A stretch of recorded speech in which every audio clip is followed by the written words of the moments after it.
তো গাইজ আজি আমি এনেকুৱা এখন শ্মশানত যাই আছোঁ যোনখন শ্মশান নলবাৰীৰ ভিতৰত আটাইতকৈ ভয়ানক শ্মশান হ'ব। তো ভিডিঅ'টো শেষলৈ চাই থাকক আৰু শ্মশানখন চাওক এবাৰ বহুত ভয় লগা শ্মশান কিন্তু। তো ৰাতি বোলে কিবা কান্দি থাকে শুনা পোৱা মতে। তো শ্মশানখন একবাৰ চাই লওক আপোনালোকে। তো গাইজ এখানে হৈছে আমাৰ গাঁৱৰে চবতকৈ ভয়ানক শ্মশান।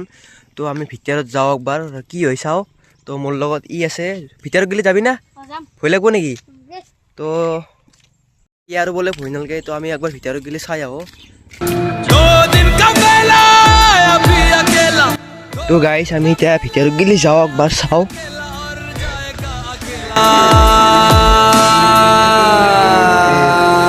জংঘল আৰু গাইজ ইয়াতে এটা কথা কওঁ আপোনালোকক, মানে ইয়াতে কি হ'ল আমি চাফা কৰোঁ এইগিলা, কেতিয়াবা এইগিলা জংঘল লগাই দেখছি আমি চাফা কৰোঁ, কিন্তু চাফা কৰা 2 দিন পিছতো আৰু এনে হৈ যায়। এনেকুৱা কি শক্তি আছে আমি নাজানো বাৰু। কিন্তু শুনামতে কিছু মানে কি আমাৰ মানে বহুত খুৰা কেইটামান আছিল, আহি থাকাতে কৈছে যে ৰাতি কিবা কান্দা দেখা পায়, মই বোলে আগেদি পাহৰি যায়। তো হয় বাৰু এইগিলা একদিন মোৰ লগতো ঘটিছিল। মই গাড়ী লৈ আহিছিলোঁ, কেটাৰিং মাৰিব আহিছিলোঁ সেইদিনাখনে। তাৰপিছত আগেদি কিবা এটা পাহৰি গৈছিল। তাৰপিছত পিছত চাওঁ যে একো নাই। তাৰপিছত মোৰ গাত মানে কিবা এটা টাচ কৰি দিয়া লাগিছিল মানে। তাৰপিছত মই আৰু ভয় নকৰি কিনে গুচি গৈছোঁ পিছত। তাৰপিছত ৰাতিপুৱা মই চাওঁ যে ভৰিখন ফুলি আছে। তো আছে কিছুমান বাৰু ইয়াতে ৰহস্যময় কথা। তো একবাৰ ভয় লাগে বাৰু এখন, কিন্তু এটা কথা মই জানো নলবাৰীৰ ভিতৰত চবতকৈ ভয়ানক শ্মশান এখনেই হ'ব। তো আমাৰ মানুহ চানুহ মাৰা গ'লে মানে ইয়াতে পৰে আৰু। তো চাই লওক এখন কি ভয় লগা। ঐ তোৰ কি হ'ল? ঐ দুনিয়াকে চাই আছিল, ভয় লাগে দেখোন। কি হৈছে তোৰ?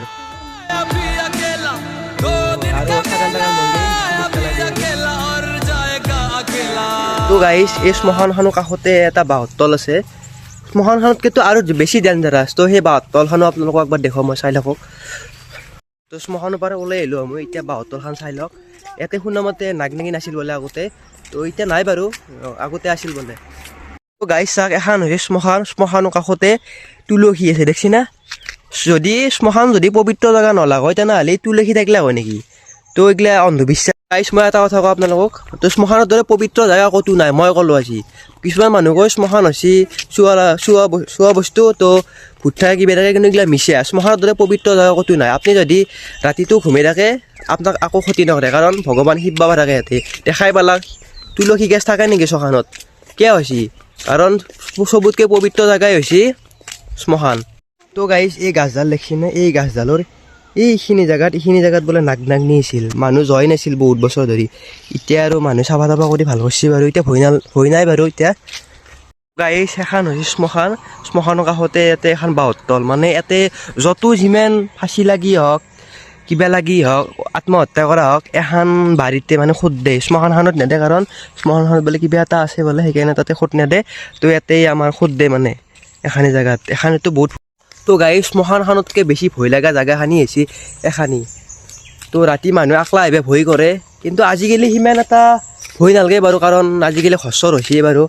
তাৰপিছত আপোনালোকক আৰু এটা বস্তু দেখাওঁ। আজিৰ পৰাই 3 বছৰ আগত মানে আমাৰ কাষত এটা পুখুৰী এটা আছে, পুখুৰী নহয় ফিচাৰী বাৰু, ডাঙৰেই হয়। তো তাতে মানে আগতে মানে আহোমৰ না কি হ'ল বোলে, তাতে বোলে মন্দিৰ এটা আছিল। মন্দিৰটোত মানে আপোনালোকৰ কি হয় সোণাৰে বস্তু আছিল। তো আজিৰ পৰা 2 বছৰ আগত শিৱলিংগ এটা পাইছিল, কিন্তু এতিয়াও মানে তাতে কিবা আছে বস্তু থকা বুলি ভাবি মানে চৰকাৰে মানে এখানিত মানে কাকো সেই কৰিব দিছে আৰু, হ'লে কেতিয়াবা নিৰীক্ষণ কৰিব আৰু কিবা বস্তু থাকে আছে নে নাই চাব আৰু। তো একবাৰ সেও দেখাওঁ আপোনালোকক, চাওক আহি একবাৰ। তো গাইজ এইটোৱে হৈছে পুখুৰী। এইটোতে বোলে আহোমসকলে এখানি জেগাতে বোলে শিৱ মন্দিৰ এটা আছিল বোলে শুনামতে আমি। তো কিবা ভূমিকম্পত বোলে মাটিখিনি মানে তাকো মন্দিৰটো সোমাই গৈছিল তলত। তো বহুত বছৰ হ'ল বাৰু। তো এখানি জেগা অলপ স্মৃতি আছে বাৰু, আহোমৰ যি কিবা অলপ আছিল গম পোৱা গৈছিল, কাৰণ শিৱলিংগটো পোৱা গৈছিল না। গাইজ এই পুখুৰীটো বাৰু এতিয়া বৰ্তমান নৰ্মেল হানেই হৈছে। ইয়াতে যি কিবা আছে বস্তু কাই ভাবে নহয়, কিন্তু কিবা এটা আছে মানুহে গম পাইছে কাৰণে কৈছে না, কাৰণ শিৱলিংগ এটা পাইছে যিহেতু কিবা বস্তু আছে চাগে, আহোমৰ কিবা বস্তু আছে চাগে।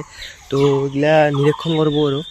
তো গাইজ ভিডিঅ'টো আজি ইমানেই আছিল। তো আজি আপোনালোকক দেখালোঁ মই আটাইতকৈ ভয়ানক শ্মশান কোনখন, কেনেকুৱা ৰহস্য আছে আমাৰ গাঁৱত। তাৰপিছত মানে কি ক'ম আৰু